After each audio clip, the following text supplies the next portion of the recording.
দিনাজপুর শহরের আওয়াজ পেছনে ফেলে অটোরিকশায় করে নবাবগঞ্জের শালবনের দিকে রওনা। অটোরিকশার লাউড স্পিকারের সঙ্গীত আর রাস্তার আলোয় শুরু হয় আশ্চর্য এক যাত্রা। দুপুরের গরম হাওয়া আর গ্রামের মেঠোপথ, অটোতে করে যাওয়ার এই যাত্রাটা ছিল এক অন্যরকম অভিজ্ঞতা। Hi everyone, this is Sabbir Sakib. আমি বর্তমানে আছি দিনাজপুরের নবাবগঞ্জে। আমি যাব নবাবগঞ্জের বিখ্যাত শালবনে এবং এই শালবনের যে প্রত্নতাত্ত্বিক যে নিদর্শন এবং অন্যান্য যাবতীয় যত সব আছে সেগুলো আপনার সামনে তুলে ধরব। এই প্রথমবারের মতো দিনাজপুর শহরের নবাবগঞ্জের গ্রামের মধ্যে দিয়ে যাচ্ছি শালবনের দিকে এবং জাস্ট ওয়াও, বলা যায় যে এই গ্রামগুলো যে এতটা সুন্দর। তো প্রথমবার যেহেতু এসেছি অবশ্যই অনেক ভালো লাগছে এবং আশা করি আপনাদের অনেক ভালো লাগছে। দিনাজপুরের গলিগুলিতে এত সুন্দর গ্রাম, কত সুন্দর গ্রাম।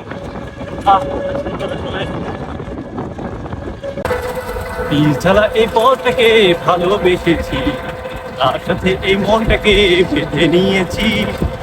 ঝালা এই পথটাকে ভালোবেসেছি, তার সাথে এই মনটাকে বেঁধে নিয়েছি। লা লা লা লা লা লা লা লা লা লা লা লা।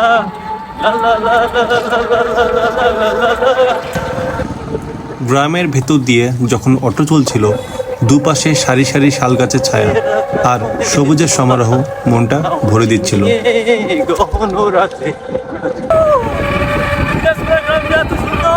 এত ভালো লাগছে, কত সুন্দর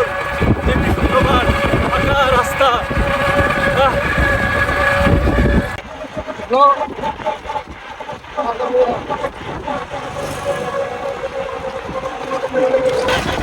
অটোতে করে যাওয়ায় একদিকে যেমন স্থানীয় জীবনের কাছাকাছি আসা গেল, অন্যদিকে ছিল এক ধরনের রোমাঞ্চ। এক একটা মোড় পেরিয়ে যেন প্রকৃতির নতুন নতুন রূপ ধরা দিচ্ছিল চোখে।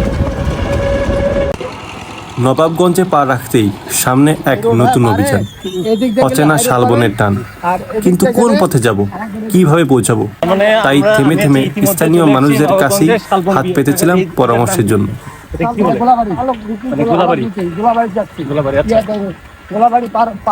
তো এমন একটা জায়গায় আসি যে জায়গায় লোকেশন আমরা খুব একটা যাই না এবং এই জঙ্গলের মধ্যে ঢুকে আজকে সারাদিন থেকে সার্ভাইভ করে আমি সন্ধ্যার মধ্যে যদি আল্লাহ তাআলা চায় হয়তো বেঁচে ফিরতে পারবো। অনেক ভালো লাগে যে শালবনে যাতে হারিয়ে না যায়, এর জন্য কাকারা যথেষ্ট পরামর্শ দিচ্ছিল, এমনকি তাদের নাম্বারও দিয়েছিল। ধন্যবাদ, আপনারা আমার জন্য এত স্যাক্রিফাইস করছেন কাকা। আমরা ইতিমধ্যে চলে আসছি কাকা। আমি এখন কি আমরা কি জঙ্গলের পেছনের দিকে আছি? আমরা জঙ্গলে কেবল ঢুকলাম, মানে ঢুকলাম, তাই না? এখন হচ্ছে আমি কোন পাশ দিয়ে গেলে একদম বের হতে পারবো? মানে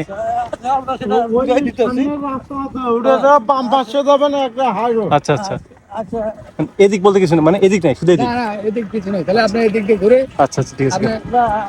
আপনি যদি মনে করেন জি জি জি, আপনি যাবেন সামনে হিয়ারিং রাস্তা পাবেন, জি জি, মেন রাস্তা হিয়ারিং পাবেন, ওটা ধরে আপনি একেবারে ডাইরেক্ট হিয়ারিং যেখানে গেছে ওটা জঙ্গল ঘুরবেন, বুঝছেন? জি, ওটা করে আপনি হিয়ারিংটা ছাড়বেন না, জি হিয়ারিংটা ছাড়বেন না। জি কাকা, হিয়ারিংটা দিয়ে আপনি সোজা একদম মারাজ দিয়ে বড় রোড পাবেন। আচ্ছা আচ্ছা। বড় রোড পায় যদি আপনি কোন বিরামপুর যাবো যেতে পারেন, যদি নবাবগঞ্জ যাবো তাও যেতে পারেন। হিয়ারিং বলতে আপনি এই রাস্তার কথা বলতেছেন? না না, সামনে। আচ্ছা, আপনি আগান, সামনে একটা ওকে কাকা যাবে। হ্যাঁ, আপনার হারা কোনো সম্ভাবনা নাই। ওটা দিয়ে আপনি রাস্তা আপনাকে জিজ্ঞাসা করতে হবে না। এই রাস্তা থেকে ডাইরেক্ট হিয়ারিং এর যখন উঠবেন, জি, বাম দিকে গেলে আপনি বার হয়ে গেলেন, হ্যাঁ, আর ডান দিকে গেলে আপনি ভিতরে ঢুকে গেলেন। আচ্ছা হিয়ারিংটা যে যায়, জি, আপনি যেখানে উঠবেন, আপনি ফুলবাড়ি যাবেন না বিরামপুর যাবেন না নবাবগঞ্জ যাবেন, জি, ওখানে আপনার সিদ্ধান্ত হয়ে যাবে। আচ্ছা ঠিক আছে। আপনি ওদিক থেকে ঘোরাফেরা করে অল্প বেলা থাকতে জি, আপনি হিয়ারিং এর হাঁটা ধরবেন। আচ্ছা আচ্ছা, আচ্ছা ঠিক আছে। এখন আপনি হাঁটে কাঠের ব্রিজে আপনি ছবি তুলে তুলে বিল টিল গুলো সব দেখা উঠাবেন, মানে ইন্টারেস্ট জায়গাটা আপনি বিলের পরে, হ্যাঁ বিল, হ্যাঁ হ্যাঁ, আর বিলটা যখন যাবে ওখানে যদি ওখান আপনি থেকে জিজ্ঞাসা আবার করেন, হিয়ারিং ধরে ব্যাগে আসবেন, ওখানে ভ্যানও পেতে পারেন, ওখানে ভ্যানে পাবেন। হ্যাঁ তা ঠিক আছে। আমি কাঠের বিল যাওয়ার পর আমি তাহলে মানে মেইন রাস্তা কিভাবে আসবো? ওই পাশে মানে ওখানে মেইন রাস্তা। অবশ্যই কথা বলুন। আচ্ছা আচ্ছা, ঠিক আছে। ওখানে বিধান আছে, যে পাশে নবাবগঞ্জ আছে। আচ্ছা ঠিক আছে, ওখানে দোকানও আছে, ভ্যানও আছে। আচ্ছা আচ্ছা ঠিক আছে কাকা, ধন্যবাদ কাকা। ঠিক আছে। 0174 0174 80 80 63 63 957 957 957 957 ঠিক আছে দেখেন নাম্বার ঠিক আছে 0174 8063 ঠিক আছে যদি কোনো সময় ভুল হয়ে যায় জি জি জি আপনি খুব কল দিয়ে করবেন দাদা আমি তো এখানে আছি এখন ঠিক আছে এটা বা কোন জায়গায় ওখানে শুনে নেবেন জি জি জি নিয়ে এখন আমি কোন রোডে যাবো কি সমাচার এনাকে বললে উনি ঠিক আছে ধন্যবাদ কাকা তো এমন একটা জায়গায় যাচ্ছি কাকারা আমাকে সাহায্য করলো কাকা ধন্যবাদ কাকা ভালো থাকবেন কাকা ধন্যবাদ ওকে সো ইতিমধ্যেই যাওয়া শুরু করলাম আল্লাহ রহমানির রহিম দেখুন পেছনটা দেখুন কতটা গহীন গহীন একটা বনে যাচ্ছি আচ্ছা যাই হোক আমি একটু আমার ড্রেসটা চেঞ্জ করি এটা একটা রাস্তা আছে এটা একটা রাস্তা আছে কাকা কোন রাস্তার কথা বললো আস্তে আস্তে আমি গহীন বনের ভেতর যাচ্ছি ধীরে ধীরে শালবনে করতে অনেক অনেক ভয় লাগছে অনেক গা ঘামতেছে আমার দাদা মনে করেন এই বোন দেখছে ঠিক আছে high everyone this is Salman Shakib আজকে আমি আছি দিনাজপুর জেলার নবাবগঞ্জ থানার বিখ্যাত এক জঙ্গলে এবং এই জঙ্গলের আমি এক প্রান্ত থেকে অন্য প্রান্তে যাব তাই আমি আমার এক প্রান্ত থেকে যাত্রা শুরু করেছি এবং আমার পেছনে যে দেখতে পাচ্ছেন এটা হচ্ছে সেই ভয়ঙ্কর জঙ্গল এই পুরো জঙ্গলটা আজকে আমি এক প্রান্ত থেকে অন্য প্রান্তে পাড়ি দেবো এবং সারাটা দিন আজকে এখানে থাকবো এবং সার্ভাইভ করবো সাথেই থাকুন আমার সাথে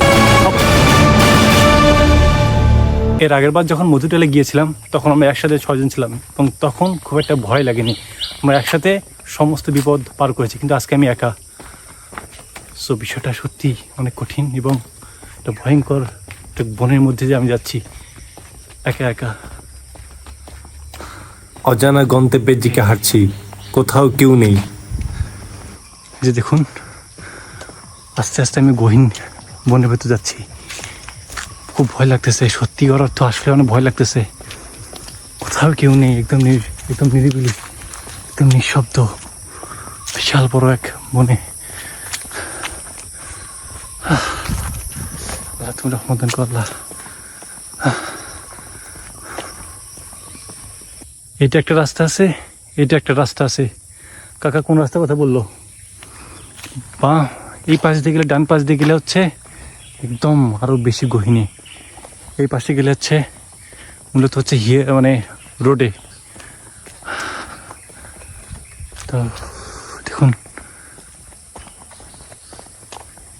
কেউ কি থাকতে পারে? আল্লাহ তুমি রহমদান করল্লাহ।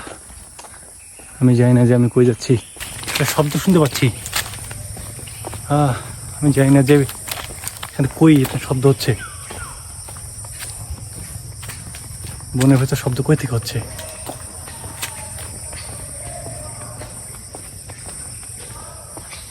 কই যেন শব্দ হচ্ছে।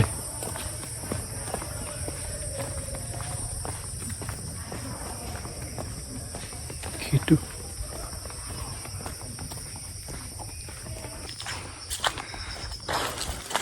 ওই যে কয়েকজন বাচ্চা দেখছি, ওরা সামনে দাঁড়িয়ে আছে, ওরা তো সামনে খারাপ কি ব্যাপার, ওরা কয়েকজন দাঁড়িয়ে আছে। যাই হোক, যা ভাবে হোক, আমি হাঁটতে থাকি, যা আছে কপালে।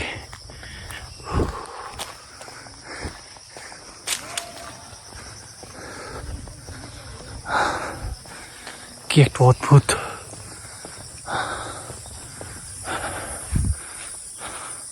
তো হাঁটতে হাঁটতে কাকা বলছিল যে এটা হিয়ারিংয়ে খোঁজে।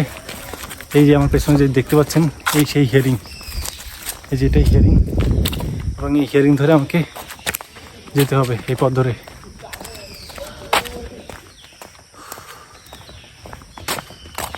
পেছনের দিকটা দেখুন।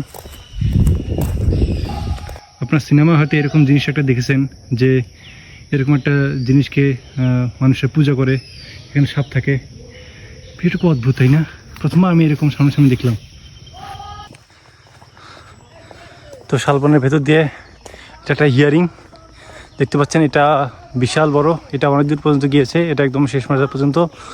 তো কাকারা বললো যে এই রাস্তা দিয়ে এগিয়ে যেতে, আর এই দুই পাশে আরও গহীন জঙ্গল।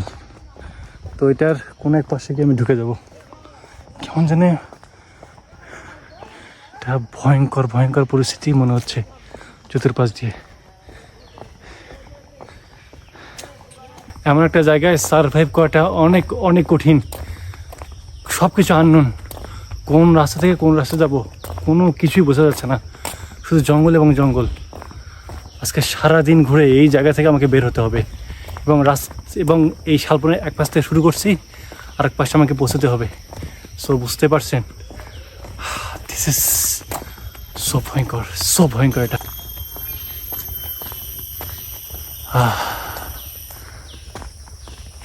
কি ভয়ঙ্কর, কোনো শব্দ নেই।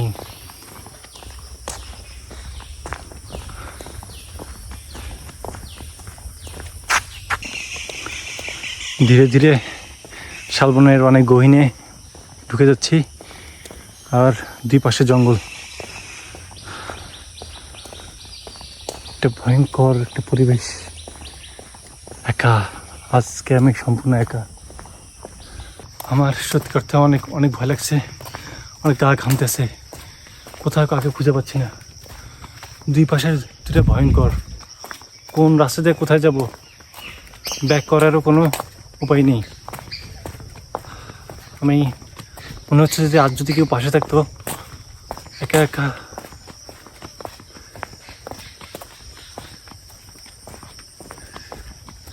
আল্লাহ রক্ষা করো আল্লাহ। দেখুন আসলে কতটা ভয়ঙ্কর।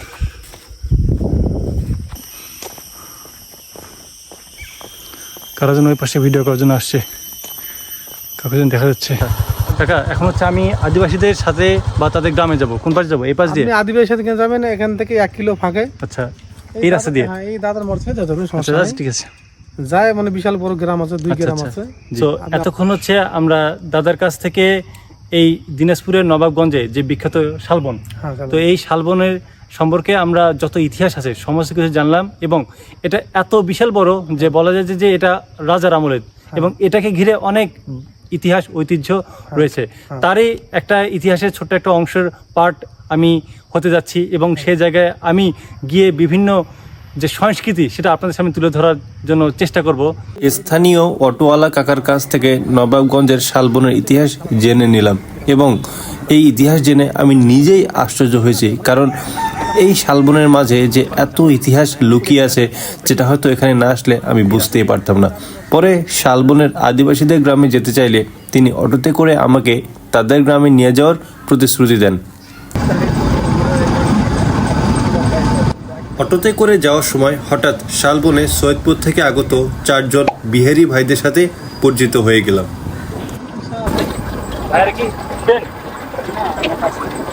বনের মাঝে নেমে ঘুরতে চাইলাম, কিন্তু কাকা অনুরোধ আর কিছুটা ভীতিকর পরিস্থিতির কারণে আর নামা হলো না।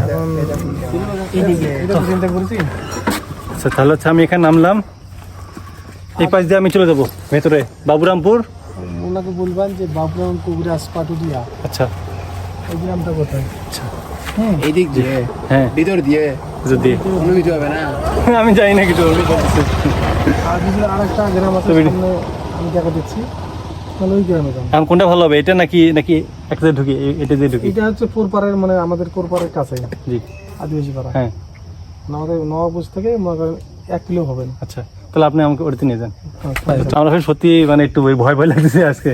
আচ্ছা, তাহলে আপনার কথা দিতে লাগবে না। আমাকে আমি কি বললাম ওই কথা বলছি, বুঝটা। ঠিক আছে? আমি কি বললাম? জি, হ্যাঁ, বুঝতে পারছি। এই শোনা শোনা দেবো বাবুরাম করে চলবা। জি। কত দূর? কাকা আমাদের খুচরা না, একদম 200-100 টাকা। আরে ভাই জানতো। আচ্ছা, ঠিক আছে, তাহলে কাকা গেলাম। কিছু ভালো থাকেন। আমি দেখা পেলাম কিছু না, ভালো থাকুন। ঠিক আছে, আপনাদের অসংখ্য আপনার সাথে ধন্যবাদ। দেখা হলো কিন্তু হলো না। আমি একটা ভিডিও করে না আমাদের কত কত আচ্ছা, আচ্ছা, অটো থেকে নেমে যাওয়ার সময় বিহারি ভাইয়েরা আমার সাথে ভিডিও ও ছবি তুলতে চাইছিল, এবং পরবর্তীতে একটা দারুণ মুহূর্ত উপভোগ করলাম আমরা শালবনের মাঝে। যে বড় ভাইদের সাথে একটা দেখা সাক্ষাৎ, তাদের সাথে পরিচয় হলো। তো ভাইরা এসেছে মূলত সৈয়দপুর থেকে। তো ভাই, আপনাদের যদি একটু ভাই পরিচয়টা দিতেন। আমার নাম মামুন। মামুন, আচ্ছা। আমার নাম মোহাম্মদ শুভ। শুভ। আমার নাম মোহাম্মদ সাজু। সাজু। আমার নাম মোহাম্মদ রানা। রানা, আচ্ছা। ভাই, আমি একটা প্রশ্ন করবো, যদি কিছু কাইন্ডলি মনে না করেন। আচ্ছা ভাই, আপনি কি বিহারি? জি। ও আচ্ছা, আচ্ছা। যাই হোক ভাই, আপনাদের অসংখ্য ধন্যবাদ। আপনারা এরপর আমরা আবারও অটোতে চললাম এবং গল্পে গল্পে পুরো শালবন ঘুরতে লাগলাম।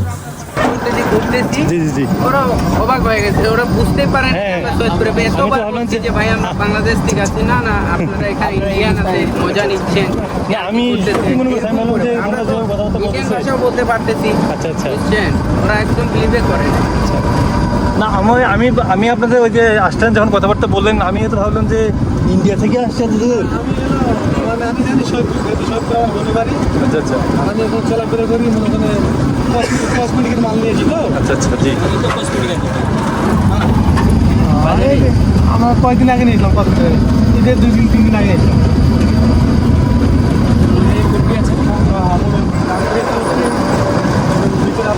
আপনার রেল লাইনটা আছে না, অটো চলছিল ধীরে ধীরে, যেন প্রকৃতির সঙ্গে তাল মিলিয়ে। কখনো পাখির ডাক, কখনো পাতা ঝরা শব্দ, আবার কখনো দুলে ওঠা গাছের মধ্য দিয়ে আসা আলো ছায়ার খেলা, সব মিলিয়ে এক রূপকথার আবেশ। অটো চালক ছিলেন খুবই বন্ধুভাবপূর্ণ। তিনি নানা গল্প বলছিলেন এই শালবনের, কোন কোন জায়গায় হরিণ বা বনমোরগ দেখা যায়, আর কোথায় সূর্যাস্ত সবচেয়ে সুন্দর লাগে। মাঝে মধ্যে তিনি অটো থামিয়ে ছবি তোলারও সুযোগ দিচ্ছিলেন। শালবন থেকে বেরিয়ে এখন বিরামপুর রেল স্টেশনে যাচ্ছি সৈয়দপুর থেকে আগত 4 বিহারি ভাইদের ট্রেনে তুলে দিতে। এক মুহূর্তের পরিচয়ে তারা যেন অনেক আপন হয়ে গেছে। স্টেশনের দিকে তাদের চলে যাওয়াটা সত্যি আমাকে অনেক ব্যথিত করে তুলেছিল। ঠিক আছে, ভালো থাকেন ইনশাআল্লাহ। ঘুরতে যাচ্ছি ইনশাআল্লাহ। ভাই ইনশাআল্লাহ দেখা হবে, ভাই ভালো থাকবেন অবশ্যই অবশ্যই। ঠিক আছে, ভালো থাকেন। ভালো থাকেন তাহলে। ওটা একটু যদি আসে চলে আসে কাটিং করে দিই। যে আচ্ছা আচ্ছা ঠিক আছে ভাই, সমস্যা নেই, কোনো টেনশন নেই। ঠিক আছে, ভালো থাকেন। আচ্ছা আচ্ছা ঠিক আছে ভাই, ভালো থাকেন। সামনে না পেছনে চলবো? পিছনে বসতাম। চলো ওকে, আমরা এখন যাচ্ছি নতুন করে আবারও সেই শালবনে, নতুন কিছু অভিজ্ঞতা অর্জনে। তো সাথেই থাকুন। তো আমরা ধীরে ধীরে অটো নিয়ে আবারও শালবনের দিকে দেখো, বিহার যাওয়ার রাস্তাটা হচ্ছে যে এইটা, এই যেটা সীতারকোট ঐতিহাসিক। বর্তমানে আমরা এই সীতাকোট বিহার সম্পর্কে বিস্তারিত জানবো। আমরা খুব ভালো লাগলো, এরিয়াটা দেখে খুব সুন্দর। এই সীতাহার সীতাকোট মন্দির মন্দিরটাকে যেন সরকারিভাবে যেন নতুনভাবে নির্মাণ। 4 বিহারি ভাইকে সৈয়দপুরগামী ট্রেনে তুলে দেওয়ার পর আমি আবারও শালবনের দিকে যাচ্ছি। তো আমরা ধীরে ধীরে অটো নিয়ে আবারও শালবনের দিকে যাচ্ছি এবং শালবনে গিয়ে আমরা ওখানকার যে আদিবাসী সাঁওতালরা তাদের সীতাকোট বিহার, এই যে দেখতে পাচ্ছি যে সীতাকোট বিহার, আমরা অনেকেই পরিচিত আছি এই সীতাকোট বিহারের সাথে। তো এই সীতাকোট বিহার যাওয়ার রাস্তাটা হচ্ছে যে এইটা, এই যেটা, ও এটাই, এটা সেই সীতাকোট বিহার। দেখবেন গিয়ে তাহলে একটু ভিডিও করে নিয়ে আসি। তো আমরা এখন সীতাকোট বিহারের দিকে যাচ্ছি, বলেন সাথে থাকুন। এই যে আগে শুধু বইয়ে পড়েছিলাম দিনাজপুরের বিখ্যাত সীতাকোট বিহার সম্পর্কে, কিন্তু এবারে প্রথমবারের মতো সীতাকোট বিহারে প্রবেশ করলাম। অটো থেকে নেমে অবশেষে সীতাকোট বিহারের দিকে প্রবেশ করলাম। চারিদিকে সবুজের নান্দনিক সৌন্দর্য দেখে মনের ভেতর পুলকিত জেগে উঠল। প্রথমবারের মতো এই জার্নিটা অনেক রোমাঞ্চকর হয়ে উঠছে ধীরে ধীরে। অটোওয়ালা কাকা ইশারার মাধ্যমে আমাকে বোঝাচ্ছেন কিছুদিন পূর্বে এই তাল গাছটির পাশে রাম এবং সীতাকে দেখা দিয়েছিল এবং সেটা নাকি মিডিয়াতে দেখাইছে। সো গাইজ, বর্তমানে আমি অবস্থান করছি দিনাজপুরের বিখ্যাত আরেকটা দর্শনীয় স্থান সীতাকোট বিহারে। এই যে দেখুন, এটা পুরোটাই সীতাকোট বিহার। সীতাকোট বিহারের বিখ্যাত এই তাল গাছটি হিন্দুদের কাছে এক পবিত্র স্থান। তারা মনে করে বনবাসের সময় এখানে রাম এবং সীতা এসেছিল। সবথেকে মজার বিষয়টা হচ্ছে এই স্থানে কখনো বৃষ্টিপাত হয় না। আমি বর্তমানে অবস্থান করছি দিনাজপুরের বিখ্যাত সীতাকোট বিহারে, যেটা সম্পর্কে আপনারা অনেকেই জানেন। তো বর্তমানে আমরা এই সীতাকোট বিহার সম্পর্কে বিস্তারিত জানবো এক কাকার কাছে। সীতারকোট বিহার, যেমন এখানে সীতা রাম লক্ষ্মণ ছিল, জি, সীতাকে বনবাস দিয়েছিলেন। সেই বনবাস এই তপবন এবং ঐতিহাসিক সামনে গিয়েছিলাম বাগানে, ওটা হচ্ছে তপবন, জি, এটা হচ্ছে সীতারকোট বিহার। জি, চতুর্পাশে রাজপ্রাসাদ ছিল এবং মাঝখানে একটি তাল গাছ আছে।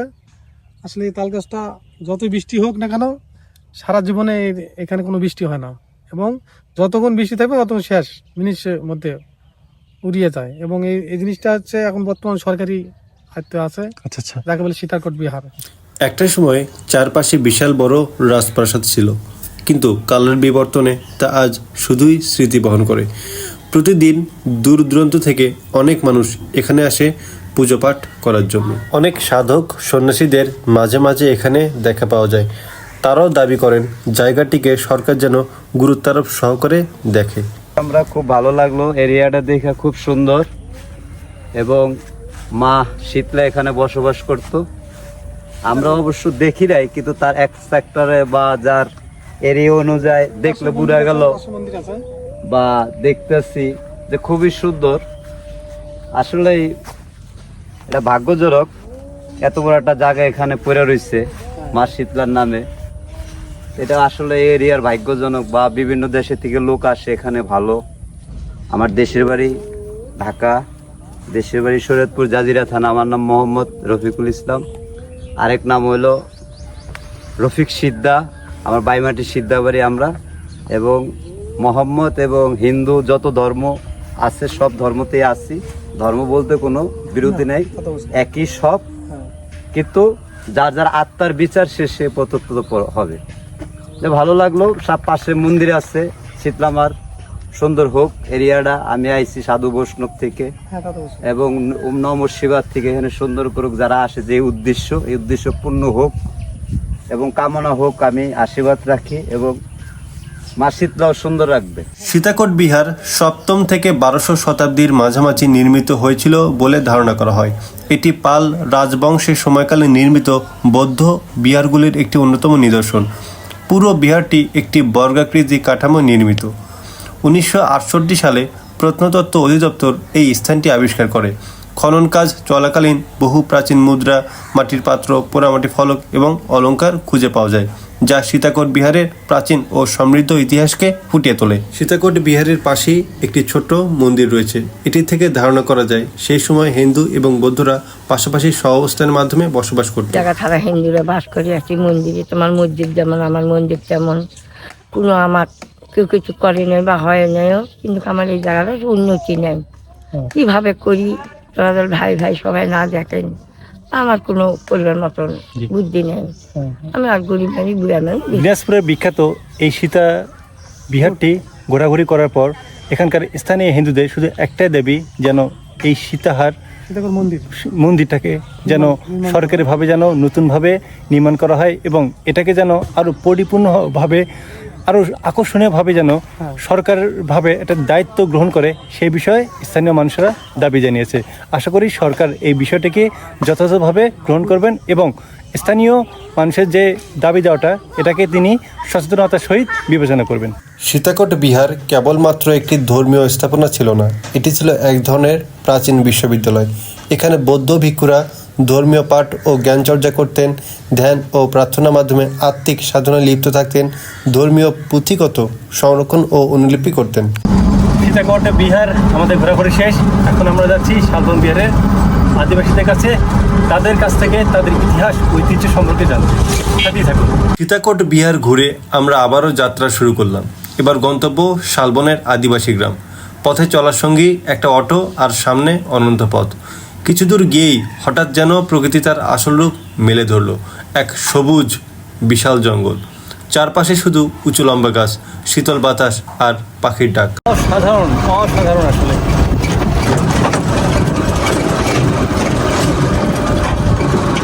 আমরা আবারও শালবন বিহারে প্রবেশ করলাম এবং এই যে দেখতে পাচ্ছেন শালবন বিহারে যাওয়ার এই যে এই রাস্তাটা, এবং চতুর্দিকে দেখতেছেন এটা হচ্ছে শালবন বিহার।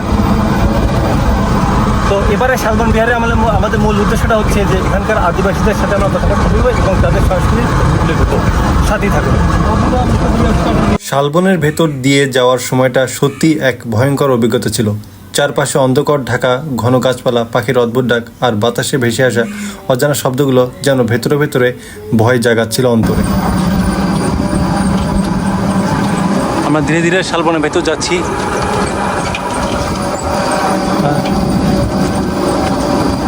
দেখুন শালবন, বিশাল বড়, কত গহীন, কোথাও কেউ নেই, নিরিবিলি নিঃশব্দ।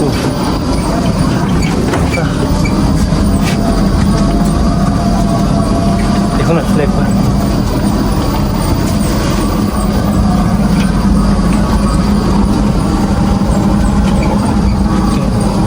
Dark moment.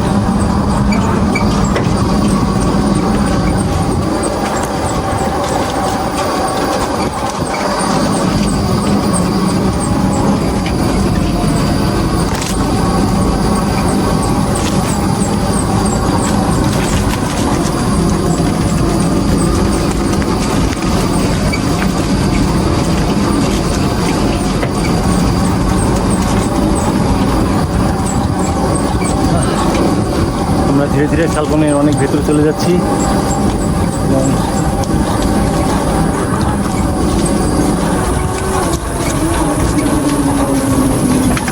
এত অটো যেতে পারবেন তো? অটো যাওয়া যাবে তো?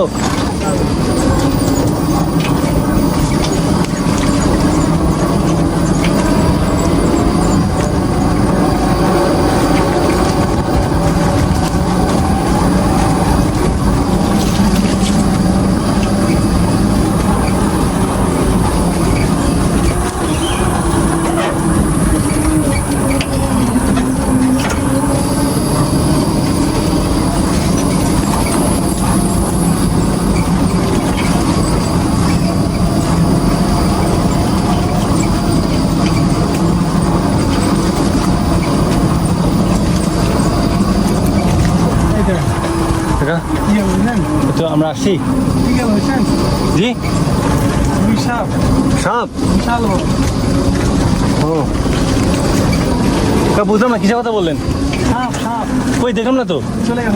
তাই? ও ও খেয়ালই করলাম না সাপ ছিল। হওয়া যায় কাকা, এইসব সাপে কি ফনা থাকে? ও ও গুই সাপ। আচ্ছা, গুই সাপ অবশ্য দেখছি গ্রামে। মোটা অনেক। আচ্ছা আচ্ছা, কেন আছে জড়াধরি খাবো, জড়াধরি। জড়াধরি সাপ। আমার ফেমাস শব্দ বিষয়। আরে বাবা, তাহলে তো আমি যেভাবে আসতে যাচ্ছিলাম ওখান থেকে কি হতো আল্লাহ, মানে আমি যে বনের মধ্যে যদি আসতাম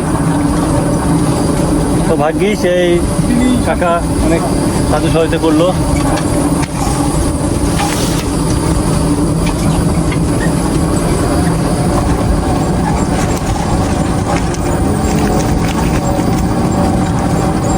একটা মানুষ হচ্ছে আসলে এইসব ভিডিও দেখতে পছন্দ করে। একবার যদি মনে করেন আমি মনে করেন আপনার দিলাম, আপনার আপনি ভিডিওটা শেয়ার করলেন, শেয়ার করলে মনে করেন দেখবেন যে আপনার এলাকা পুরো অবাক হয়ে যাবে। কারণ এরকম দুঃসাহসিক কাজ সবাই করতে পারে না। আপনি যে আমার সাথে আসছেন,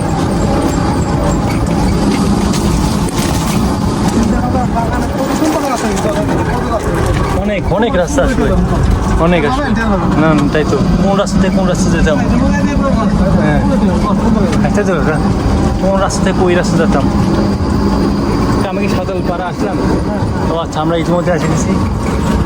শালবনের ভেতর দিয়ে এগোতে এগোতে হঠাৎ চোখে পড়ল এক আদিবাসী গ্রাম। চারদিকে বাঁশ আর কাঁচা কাঠের তৈরি ছোট ছোট ঘর, নিস্তব্ধ পরিবেশে পাখির ডাক মিলেমিশে এক অদ্ভুত আবহ তৈরি করেছিল। গ্রামের ভেতর ঢুকতেই কিছু মানুষ আমাদের কৌতূহলী চোখে দেখছিল। আমরা আস্তে আস্তে তাদের বাড়িঘর ঘুরে দেখতে লাগলাম। মাটির চুলা, ঝুলানো হাঁড়ি পাতিল আর বাঁশের বেড়া যেন তাদের সরল জীবনের ছবি আঁকছিল। ধীরে ধীরে তাদের সঙ্গে কথা বলা শুরু করলাম। প্রথমে একটু সংকোচ থাকলেও পরে হাসি আড্ডায় ভরপুর হয়ে গেল চারপাশে। তো আমরা ইতিমধ্যেই যে এই দিনাজপুরের শালবনে যে সাঁওতাল আদিবাসীরা থাকে তাদের বাসায় পৌঁছেছি। তো তাদের সাথে কথাবার্তা বলবো, তাদের ইতিহাস ঐতিহ্য তুলে ধরবো। তো অবশেষে নামলাম এবং এই যে দুপাশে দেখতে পাচ্ছেন এই যে এলাকাগুলো, এই এলাকাগুলোতে এই শালবনের অধিবাসী সাঁওতালরা থাকে এবং তাদের সাথে আমরা কথাবার্তা বলবো এবং তাদের সংস্কৃতি আপনাদের সামনে তুলে ধরবো। শালবনের ঐতিহ্য এই সাঁওতাল পাড়াতে আমি ঢুকেছি এবং তাদের ইতিহাস ঐতিহ্য তুলে ধরার জন্য আমি তাদের বাসায় যাচ্ছি। তো এই তো তাদের বাসা।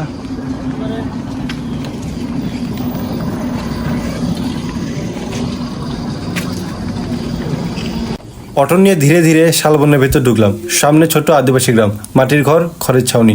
তাদের সাথে গল্প করে জানলাম প্রকৃতির উপর নির্ভর করেই তারা সুখে শান্তিতে বেঁচে আছে। এছাড়াও তাদের শিক্ষা, স্বাস্থ্য সহ অন্যান্য মৌলিক চাহিদা কীভাবে তারা পূরণ করে এ বিষয়েও তাদের কাছ থেকে অনেক কিছু জানতে পারলাম। কাকা, আপনার পরিচয়টা যদি দিতেন। পরিচয়, আমি শ্রী মজিন কর্মকার, জি। সনাতন ধর্ম। এই আপনি যে জায়গাটাতে আছেন, এই জায়গার নামটা কি? এটা খটখটিয়া খ্রিস্টপুর। ঠিক আছে এবং এটা হচ্ছে দিনাজপুরের হ্যাঁ, আদিবাসী এলাকা, যেটা শালবনের পাশে, হ্যাঁ। তাই না? হ্যাঁ। তো কাকা, আপনারা তো আদিবাসী। না, আদিবাসী না, আমরা হিন্দু। আচ্ছা আচ্ছা, কর্মকার। হ্যাঁ। আচ্ছা, আপনাদের এখানে সমস্যাগুলো কি, বা হচ্ছে আপনাদের এখানে মানে কোন কোন সমস্যাগুলো ফেস করেন?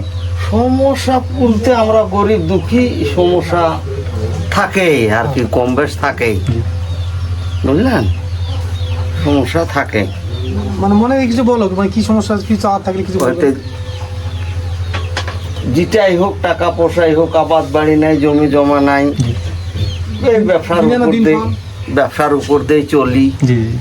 টুকিটাকি করে ব্যবসা করি। আপনাদের এখানকার মানে মানুষের মেইন উৎসটা কি, মানে জীবিকা নির্বাহের? মেন সঠিক ওই যে ওই আমার এই এলাকায় গরিব বেশি। জি জি জি। আপনারা কি ওই কৃষিকাজ করে দিন যাপন করেন? কৃষিকাজ, হ্যাঁ কৃষি কাজও করি, অথচ ওই যে টুকিটাকি আনা করে ব্যবসাও করি। আচ্ছা আচ্ছা, এই জি জি। আচ্ছা, ঠিক। আগের দিনগুলো কেমন গেছে, এমন দেখা যাচ্ছে এখন? আগের দিন কেমন ছিল, এখন কেমন ছিল? ও আগের চেয়ে এখন ভগবানের আশীর্বাদ কিছু জি জি, ভালো আছে। উঁচু পথে জি জি। উঠছি, আচ্ছা আচ্ছা, ঠিক আছে। খাই থাকি। জি। এই আচ্ছা, ঠিক আছে, ধন্যবাদ কাকা। আমি বর্তমানে দিনাজপুরের নবাবগঞ্জের যে শালবনে আছি। তো সেই শালবনের পাশে যেসব আদিবাসীরা আছে, এনারাই তো তাদের ভাষ্যমতে আমরা শুনবো যে তাদের জীবন, তারা কিভাবে চলে, তাদের জীবিকা নির্বাহ কিভাবে হয়, এবং তারা আগামী বাংলাদেশে কি প্রত্যাশা আশা করে। বলেন।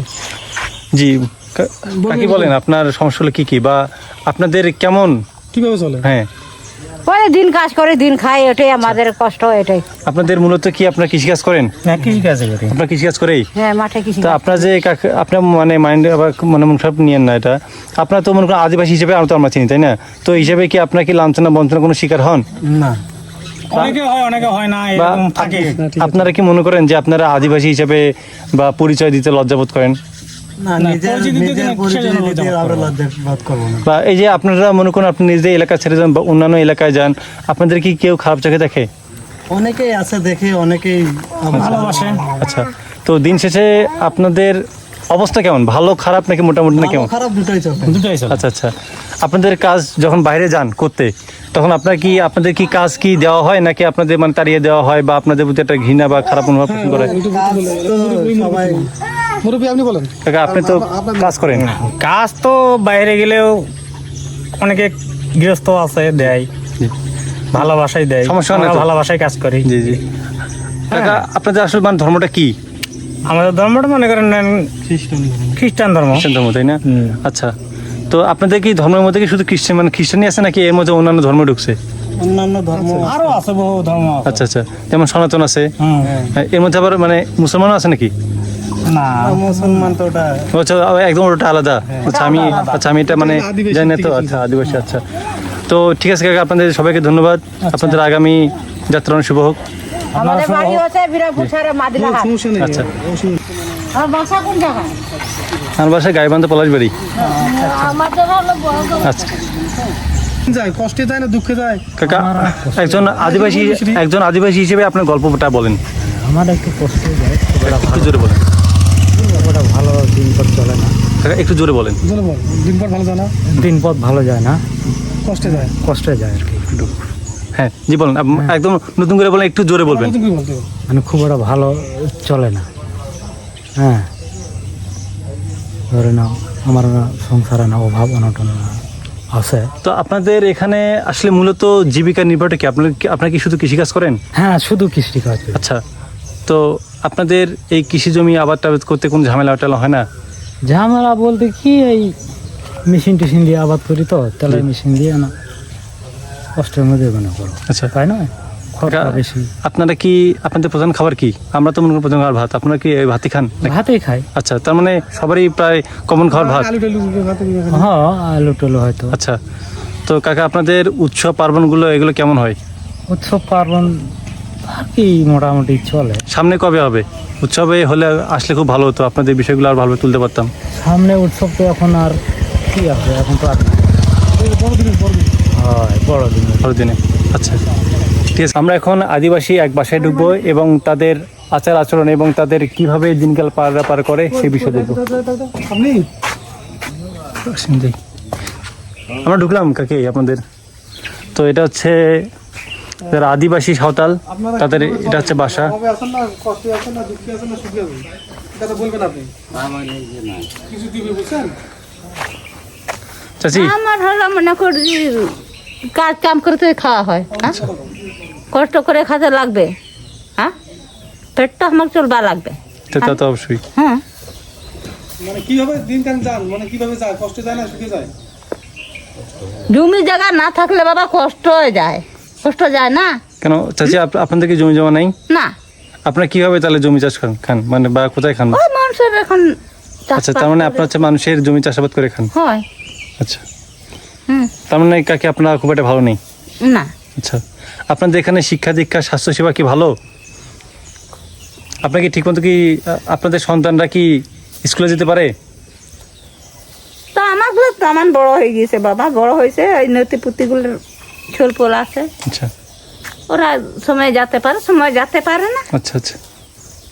আর যদি কেউ অসুস্থ হন তাহলে হ্যাঁ অসুস্থ ওরকম করে এখন হাসপাতাল কই যান? খুলবই ভালো আপনাদের কি ঠিকমতো কি দেখে? দেখে। আচ্ছা দেখ তাহলে তো ভালোই। হুম আশেপাশে স্কুল আছে? আছে স্কুল। আচ্ছা যাই হোক। আদিবাসীরা বন্ধুসুলভ, তাদের হাসি আর অতিথি পরায়ণতা চোখে পড়ল। বাঁশ আর মাটির ঘরে গড়া ঘরগুলো, প্রকৃতির সাথে মিলেমিশে জীবনযাপন, সব কিছু সত্যিই মুগ্ধ করে। তারপরেও তারা তাদের দুঃখ কষ্ট, দৈনন্দিন সংগ্রাম আমার সঙ্গে শেয়ার করলো। এখানে এসে বুঝলাম সুখ এবং সংগ্রাম একসাথে চলে, আর সত্যিকারের জীবন সরাসরি প্রকৃতির সাথে জড়িয়ে আছে। এই যে জরাজীর্ণ যে বাসাটা দেখতে পাচ্ছেন, শুধু একটা বাসা না, এখানকার যত বাসা আছে সবগুলো বাসা এরকম জরাজীর্ণ।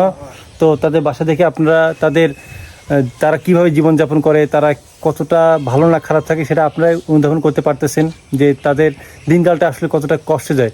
এটা শুধু একটা সাঁওতাল পাড়ার কথা না, বাংলাদেশের যতগুলো এরকম আদিবাসী আছে প্রত্যেকটা জায়গায় এই চিত্রটা ধারণ করে, এবং প্রত্যেকটা জায়গায় এই আদিবাসী অনেক কষ্টে আছে। তারা শিক্ষা দীক্ষা চিকিৎসা সব দিক দিয়ে তারা অনেক পিছিয়ে আছে। এই যে দেখুন, আপনাদেরকে একটু দেখাই তাদের বাসাগুলো। এগুলো হচ্ছে তাদের রান্নাঘর, তাই না কাকা? আচ্ছা, তো ইনি কি অসুস্থ? অসুস্থ। আচ্ছা আচ্ছা, আপনার কি হয়? হ্যাঁ আপনার কি হয়? ওই ধরনের হচ্ছে। আচ্ছা, গরিব মানুষ নাই বাবা, ওই একটা বেটা আছে। আচ্ছা, তো দেখুন আসলে তাদের কতটা জীবন, দেখুন তাদের বাসাগুলো দেখে আমারই খারাপ লাগতেছে যে আসলে কতটা কষ্ট থাকে। কষ্ট তো না কি মানে কি অসুখ এখানে, মানে কি সমস্যা? ভাত খেতে পারে না। আরে আচ্ছা ঠিক আছে চাচি, ভালো থাকেন। ঠিক আছে চাচি, তো আমরা এখন তাদের বাসা থেকে চলে যাচ্ছি। আমরা এখন আরেকজন আদিবাসীদের বাসায় যাব এবং তাদের জীবনযাপন আপনাদের সামনে তুলে ধরবো।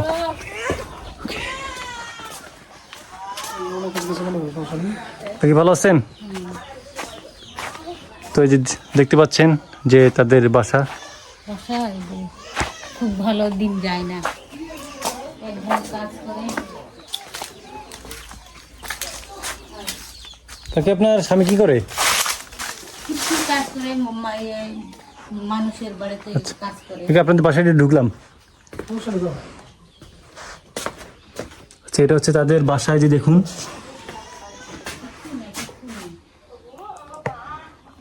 আপনাদের এদিকে বিদ্যুতের লাইন আছে তো? তো এটা হচ্ছে তাদের থাকার জায়গা, বাসস্থান, মাটির বাড়ি।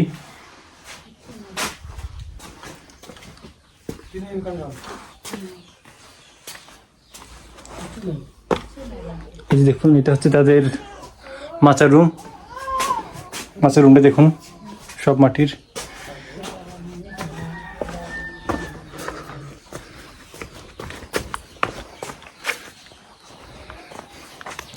তো তাদের বাসা দেখেই বুঝতে পারছেন যে আসলে তাদের জীবনযাপনটা কেমন, তাদের জীবিকা নির্বাহ।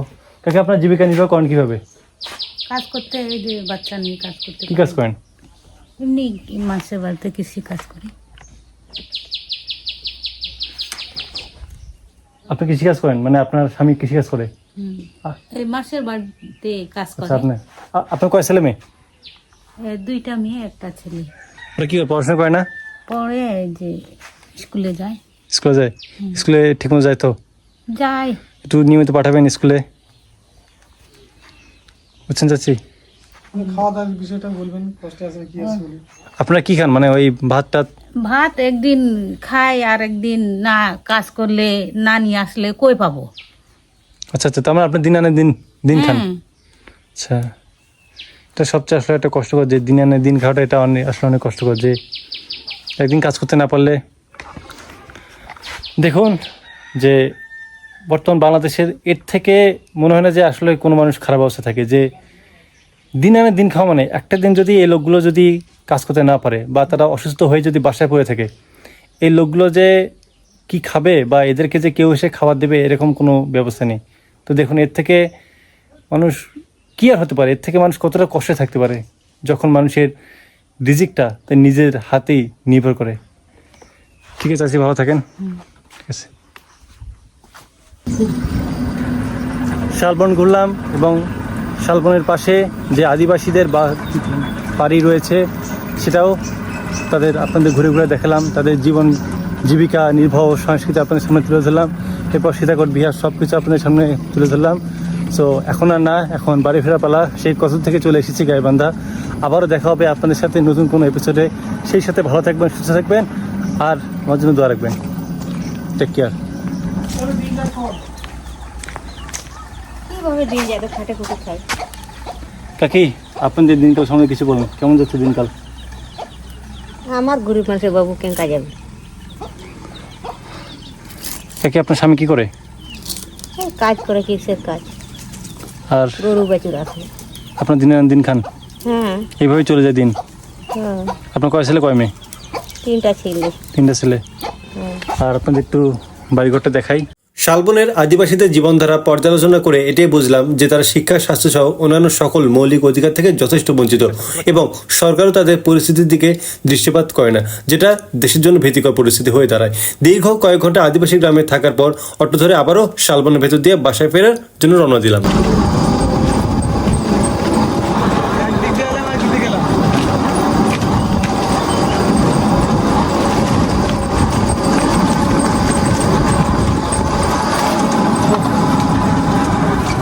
শালবন বিহার, দিনাজপুর, নবাবগঞ্জ।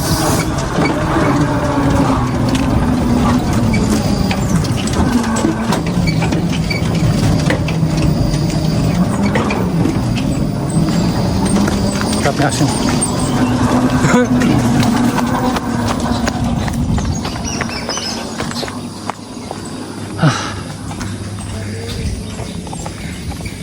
এই যে শালবন, যে কাকা, এই পাশে মনে হয় আসতে পারবেন না, এই যে বিশাল বড়। কাকা, এটা তো কেমনে যাবেন? যেতে পারবেন না তো? তাহলে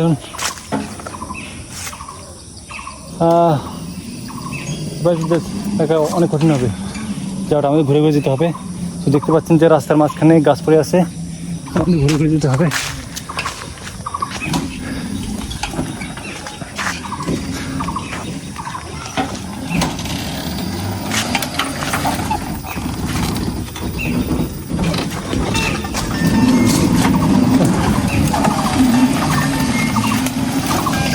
ফোন দিল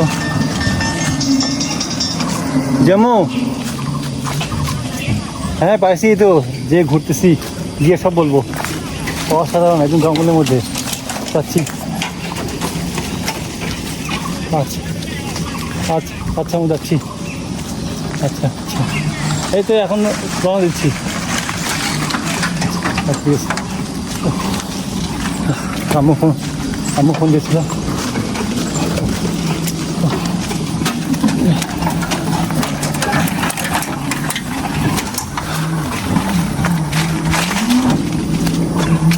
আসেন আসেন আসেন।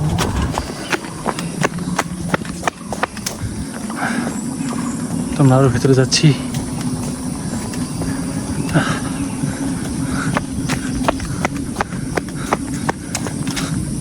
এই পুরোটা হচ্ছে শালবন, আর এইটা হচ্ছে খোলা জমি। এই যে এটা হচ্ছে শালবনের পাশে খোলা জমি। ওই পাশে কোন গ্রাম? মানে আর এক আদিবাসী নাকি ওইদিকে? আচ্ছা আচ্ছা, আমি একটু হিসু করি। সো অটো চলে যাচ্ছে, ধরতে হবে।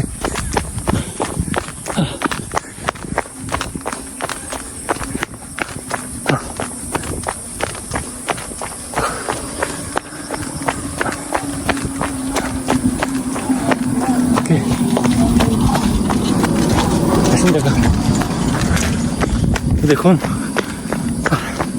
বনের মধ্যে দিয়ে দৌড়াচ্ছি। Wow, what a funny man.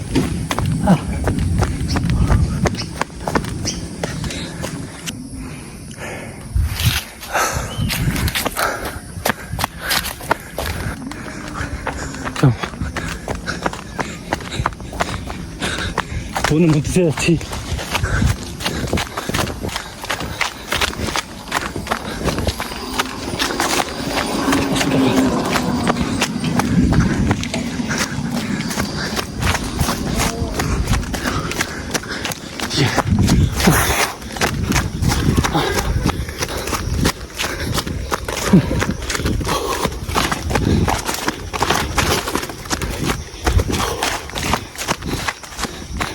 আমার সমস্যা না, আমি এমনি দৌড়াচ্ছি। অটো আছে, ভিডিও করতেছিলাম। ও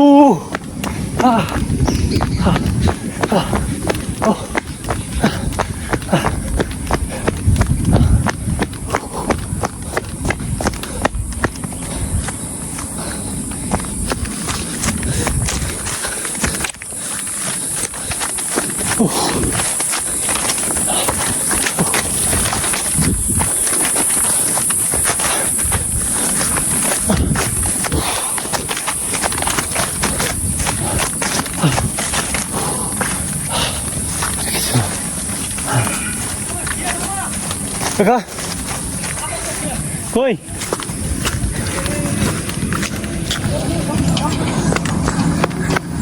ও শিয়া,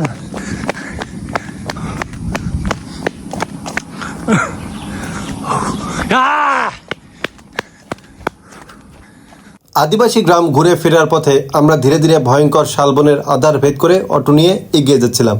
চারপাশটা একেবারে নিস্তব্ধ, শুধু পাতার খসখস শব্দ আর দূরে কিছু অচেনা পাখির ডাক শোনা যাচ্ছিল। হঠাৎই ঠিক সামনে পড়লো একটি শিয়াল। মুহূর্তের জন্য সবাই স্তব্ধ হয়ে গেলাম। ঘন জঙ্গলের মধ্যে দাঁড়িয়ে থাকা সেই শিয়াল যেন আমাদের পথ আটকে রেখেছিল। আমিও তখন জঙ্গলের ভেতর দিয়ে হেঁটে চলছিলাম। প্রতিটি পদক্ষেপে ভয়ের সাথে মিশে যাচ্ছিল এক অজানা রহস্যের অনুভূতি।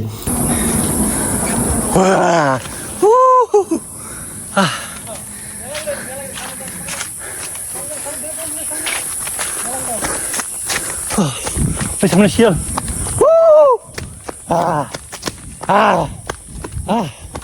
সে শিয়াল দৌড় দিচ্ছে।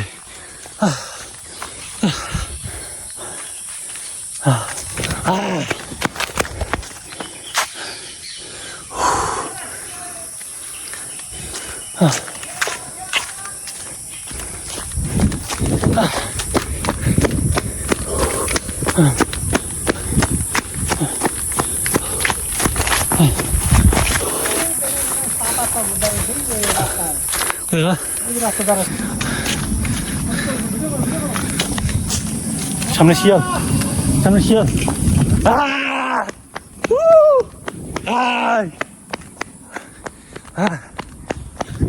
সামনে শিয়াল,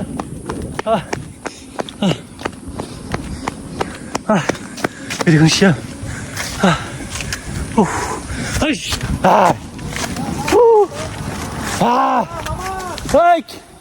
শালা কই গেলি? শালা শিয়াল আসছিল। এটা কামড়ায় নি? কামড়ায়?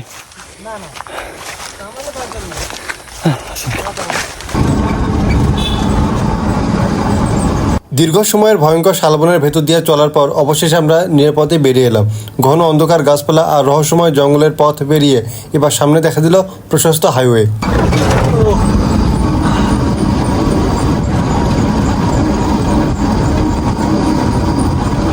ওরা কি স্থানীয়?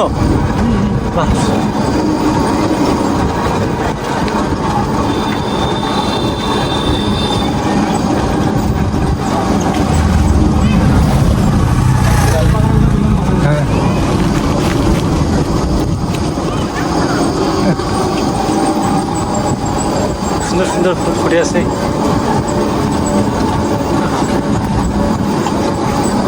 সুন্দর ফুল।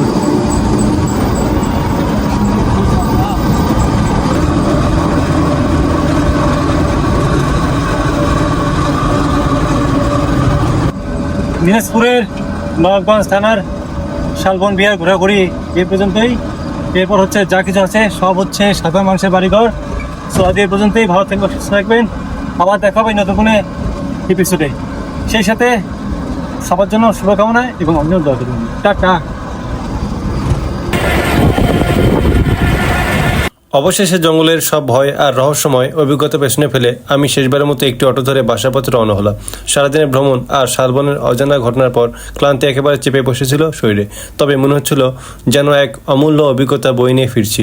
অটোর শব্দে ধীরে ধীরে মিলে যাচ্ছিল জঙ্গলের নিস্তব্ধতা, আর আমি এগিয়ে যাচ্ছিলাম পরিচিত পথের দিকে, নিজের আশ্রয়ের উদ্দেশ্যে।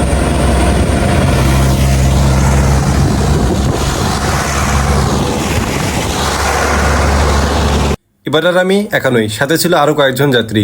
ওনারা বসেছিলেন বাইরের পাশে, আর পাশে ছিল এক ছোট্ট পিচ্চি। ওর আনন্দ দেখে মনে হচ্ছিল দিনের ক্লান্তি যেন মুহূর্তেই মিলে গেল। অটোর শব্দ, হাওয়ার ছোঁয়া আর চারপাশে কোলাহলের মধ্যে আমরা সবাই ধীরে ধীরে এগোচ্ছিলাম বাসার উদ্দেশ্যে।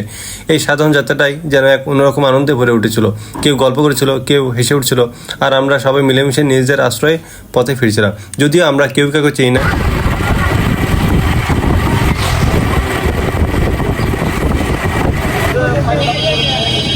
এটা হচ্ছে নবাবগঞ্জের দাউদপুর বাজার। অটো থেকে নবাবগঞ্জের দাউদপুর বাজারে নামলাম এবং অটোওয়ালাকে ভাড়া দিয়ে নতুন আর একটা অটোতে বাসার উদ্দেশ্যে রওনা দেওয়া শুরু করলাম।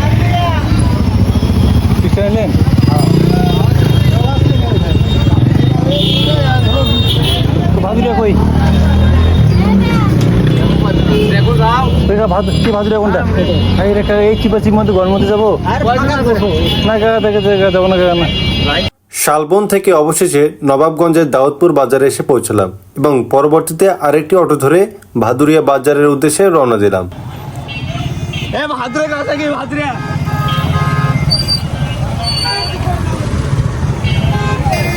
একটা টান দেন। ভাদুরিয়া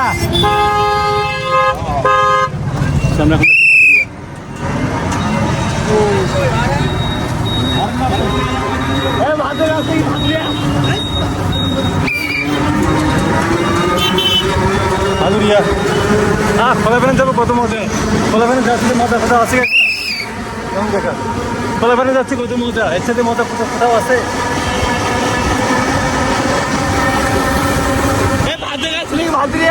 কিন্তু ভাদুরিয়া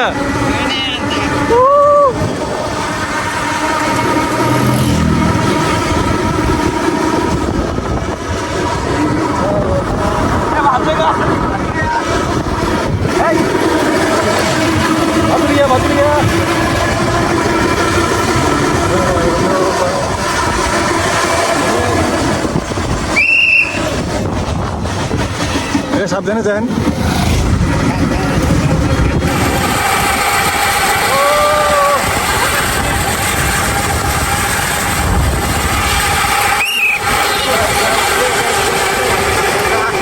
অটোতে বসে সামনে তাকালে মনে হচ্ছিল প্রকৃতির কোলে ফেরার এই মুহূর্তগুলোই আসল শান্তি। চারপাশের নিস্তব্ধতা, কেবল বাতাসের মিষ্টি ছোঁয়া আর হৃদয়ের প্রশান্তি। এমন ভ্রমণ শেষে মনে হয় জীবনের ছোট ছোট যাত্রাই আসলে সব থেকে বড় স্মৃতি হয়ে থাকে।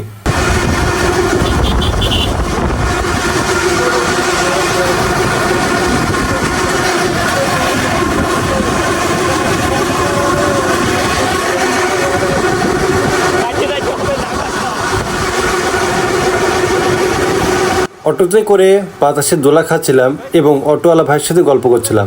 চাকার শব্দের সাথে মিশে যাচ্ছিল আমাদের আনন্দের কণ্ঠস্বর। মনে হচ্ছিল এটাই জীবনের আসল সৌন্দর্য। নবগঞ্জে এত ঘোরাফেরা করতে এবং এত জায়গায় গেছি, আমার লাইফে সব থেকে বেস্ট জার্নি হচ্ছে দিনাজপুর নবগঞ্জ ঘোরাঘুরি। এত সুন্দর জায়গা, this is my best journey in my life. এত সুন্দর লাগছে, ফ্যান্টাস্টিক ব্যান্ড, অসাধারণ জায়গা, অসাধারণ এই দিনাজপুরের জার্নিটা। সত্যি থাকুন, আমাদের পুরো ব্লগ শুরুটাই আসছে। দিনাজপুরবাসীকে অসংখ্য ধন্যবাদ, এত সুন্দর আদিত্যতা উপহার দেওয়ার জন্য। ভাদুরিয়া বাজারে অটোওয়ালা ভাইয়ের একটা ছোট্ট লাইব্রেরি আছে, তাই তিনি আমাকে বললেন আমি যেন বিজ্ঞাপনের মাধ্যমে সবাইকে জানিয়ে দেই, যেন সবাই যেন তার লাইব্রেরিতে আসে। এই জন্য তিনি এবং আমি হাত উঁচিয়ে সবাইকে দেখে দিলাম এবং তার লাইব্রেরিটির নাম বিসমিল্লাহ স্টোর। ভাদুরিয়া বাজার রানা মার্কেটে দোকান আছে, এই দোকান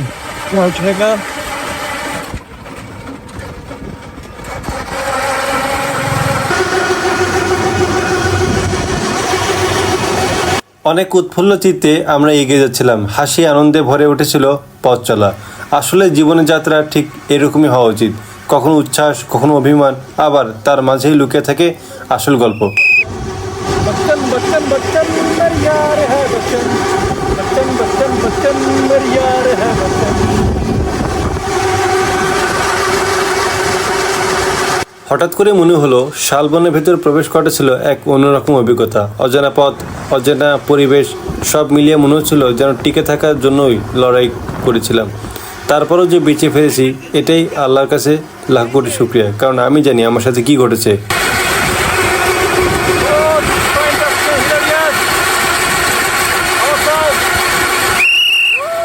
সময়টা খুব দারুণ কাটছিল।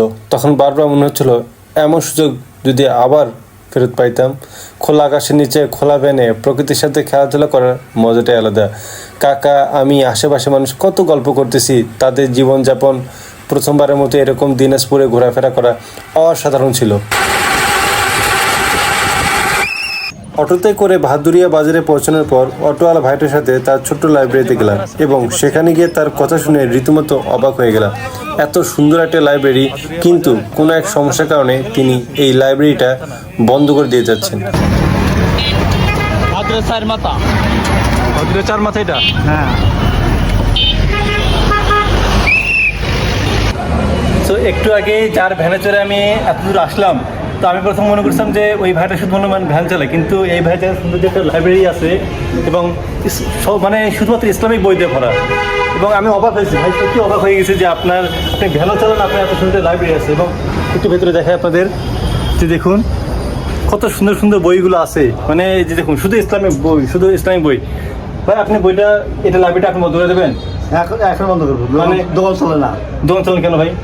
কাস্টমার নাই, বই পড়ে না। মানে ভাবা যায় যে আসলে কত নৈতিক অবক্ষয়। সবগুলো ইসলামিক বই দেখেন, এই যে সবগুলো ইসলামিক বই। এটা তারপর চার ইমাম, আদর্শ ব্যবস্থা, উসমান। আমাদের মুসলমানদের কি হলো রে ভাই, যে এই বইগুলো কেউ কিনি না আমরা শুধু গাফেল ভাই। আচ্ছা, এই ভাইয়ের কার্ড দেখেন, কার্ড দেখুন ভাই। আপনার লোকেশনটা বলুন, লোকেশনটা কই? ভাদুরিয়া বাজার রানা মার্কেট। ভাদুরিয়া বাজার রানা মার্কেট, তাই না? আর হ্যাঁ, আর ভাদুরিয়া এই মার্কেটটা হচ্ছে দিনাজপুর জেলার থানা ভাদুরিয়া মার্কেট, তাই না? আচ্ছা ঠিক আছে। এই মার্কেটটা কি বলে? রানা মার্কেট। রানা মার্কেট, হ্যাঁ। আর আপনার দোকানের নাম কি? বিসমিল্লাহ স্টোর। এই দেখে আসো। আচ্ছা, বিসমিল্লাহ স্টোর, রানা মার্কেটের বিসমিল্লাহ স্টোর। ঠিক আছে ভাই। আর যদি পারেন আপনার আশেপাশে যদি কোনো ইসলামিক বই টই কেনেন, এই ভাইয়ের দোকানে অবশ্যই আসবেন, ফোন দিবেন। আচ্ছা, অবশ্যই ফোন দেবেন। এই যে, ঠিক আছে ভাই, ধন্যবাদ ভাই আপনাকে। ভাই আপনার আমার খুবই খারাপ লাগছে, বুঝছেন? আপনার তোমার সঙ্গে তাহলে ভালোই কষ্ট হয়, দোকান চলে না, এসে আসলে খুব কষ্ট। আচ্ছা ভাই আসেন ভাই, এখন দোকান বন্ধ অফ করবে। ভাই আমার খুব খারাপ লাগছে, বুঝছেন, যে আসলে আপনার এই অবস্থা, বুঝছেন? ওকে।